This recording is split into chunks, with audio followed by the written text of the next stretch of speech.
तुमचा जोडीदार तणावग्रस्त आहे का? कोणत्या आणि कशा प्रकारे तणावग्रस्त आहे? चला ते आपण पाहूयात। जोडीदार म्हणजे तुमचे मिस्टर, हस्बंड हे तणावग्रस्त असतात का, चिंतेत असतात का? तर चला तर आपण बघूया। नमस्कार, मी विधी बोत्रे। मी 2 मुलांची आई आणि स्वतःच्या व्यवसायात मी बॉस आहे, म्हणजेच मी मॉम ट्रेनर आहे। मी स्त्रियांचे काही विषय किंवा काही किचन टिप्स आणि नवीन काही रेसिपी म्हणजे कोणी केलेल्या आहेत किंवा कोणी नवीन पाहिलेले आहेत किंवा माझी पद्धत ही वेगळी आहे, अशा काही रेसिपी आणि किचन टिप्स मी घेऊन येते आणि स्त्रियांचे प्रश्न घेऊन येते। तर आजचा प्रश्न आहे तणावग्रस्त जोडीदार। चला तर आपण बघूया की आपला जोडीदार कोणत्या आणि कशा प्रकारे तणावग्रस्त आहेत। तर एक सुविचार लिहिलेला आहे, तुमच्या जोडीदाराच्या तणावावर उपाय व्हा, त्याच्या तणावाचे कारण नाही। म्हणजे तुमचे पती जर काही संकटात असतील किंवा काही प्रेशर मध्ये असतील तर तुम्ही त्यांची हेल्प करा। स्त्रियांनी आपल्या मिस्टरांची हेल्प केली पाहिजे, ना की आपण त्यांचा तणाव अजून वाढवला पाहिजे। त्यांचा त्रास कसा कमी होईल किंवा त्यांना आपण काही पैशाच्या बाबतीत किंवा काही कोणत्या कामामध्ये किंवा कोणत्या बिझनेसमध्ये आपण आपल्या मिस्टरांना कशी हेल्प करू शकतो जेणेकरून त्यांचा तणाव कमी होईल, हे आपण बघितलं पाहिजे, ना की आपण स्त्रियांनी त्यांचा तणाव वाढवला पाहिजे। तुमच्यातील सर्वोत्तम गोष्टी बाहेर आणणाऱ्या व्यक्तीसोबत राहा, तुमच्यातील तणाव नाही।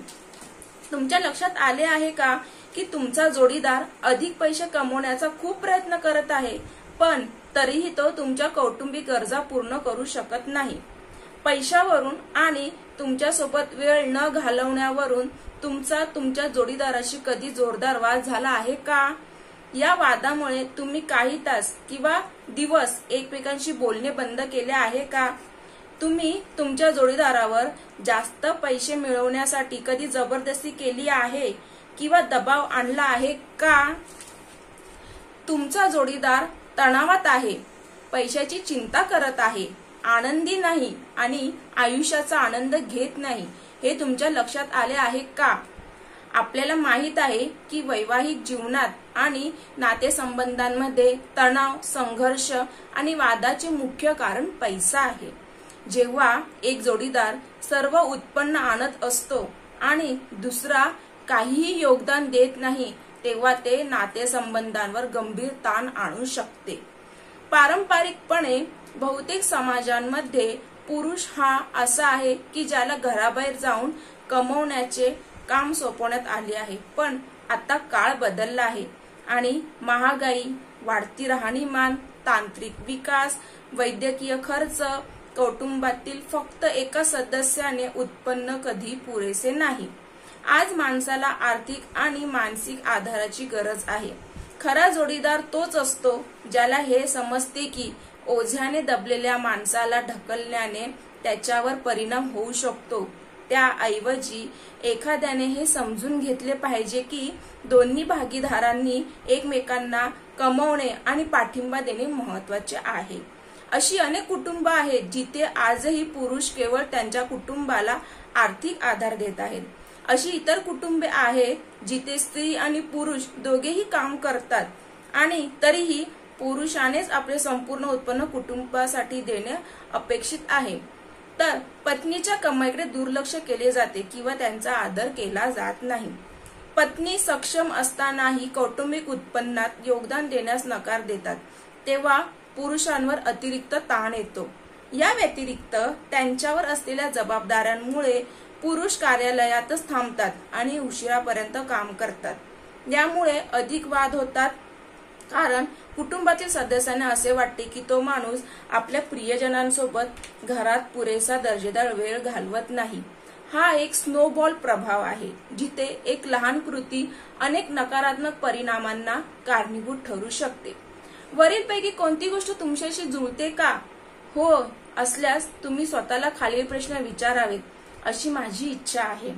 तुमच्या जोडीदाराच्या तणावासह तुमच्या कुटुंबातील बहुतांश समस्या अधिक पैशाने सुटतील का? तुम्ही कमवले आणि तुमच्या कुटुंबासाठी योगदान दिले तर तुम्हाला सन्मान मिळेल असे तुम्हाला वाटते का? जर तुमच्याकडे जास्त पैसे असतील तर तुमचा नवरा ऑफिसमध्ये कमी वेळ आणि तुमच्या सोबत जास्त दर्जेदार वेळ घालवेल का? जर तुमचे उत्तर वरीलपैकी कोणत्याही बाबतीत होय असेल तर तुम्ही योग्य मार्गावर आहात. तर स्त्रिया कमकुवत असतात हा एक समज आहे. मासिक पाळीच्या त्या दिवसांच्या वेदना सहन करू शकत असतील तर त्या अशक्त कशा असतील? गरोदरपणात आणि प्रसूतीच्या काळात त्यांना अशा वेदना होत असतील तर त्या अशक्त कशा असतील? मुलांना या जगात आणण्यासाठी स्त्रिया किती वेदना आणि त्याग करतात हे पुरुषही अजून समजू शकत नाही.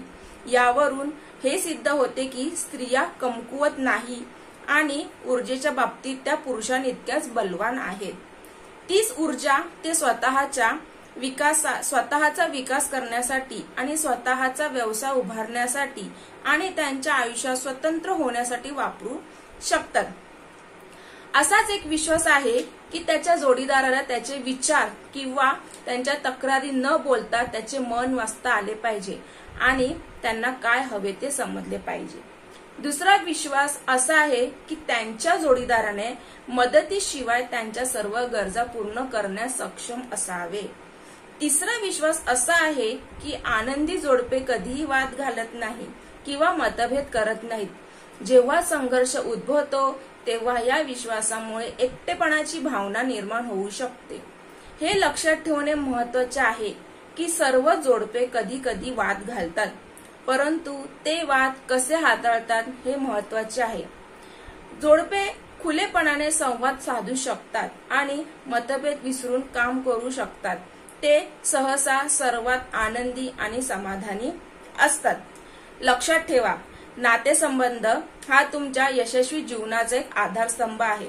त्यामुळे नातेसंबंध सुधारण्यासाठी प्रामाणिक संवाद व्हायला हवा. तुमच्या जोडीदाराची वागणूक अनादरपूर्ण असेल तेव्हा तुम्हाला त्यांना सांगण्याची गरज आहे. तुमच्या जोडीदाराच्या अनादरपूर्ण वागणुकीमुळे तुम्हाला किती वाईट वाटते ते त्यांना सांगा. सतत छेडछाड केल्याने संबंध सुधारत नाहीत हे समजावून सांगण्याचा प्रयत्न करा. सुरुवातीला या सीमा निश्चित करणे कठीण असू शकते, परंतु नातेसंबंधात ते आवश्यक आहे. तुमच्या जोडीदाराचे कौतुक करण्याची एकही संधी कधीही सोडू नका. त्यांच्या छोट्याशा यशाचेही कौतुक करा. हे त्यांना समान हावभाव करण्यास प्रोत्साहित करेल. हळूहळू नात्यातील अनादराची समस्या संपेल. तर तुम्हाला समजलं का की तणावग्रस्त जोडीदार ह्याच्यामध्ये आपले मिस्टर कुठे आहेत किंवा आपण त्यांना किती ताण देतो किंवा आपण त्यांना किती हेल्प केली पाहिजे की त्यांचा ताण त्यांचा स्ट्रेस हा कमी झाला पाहिजे.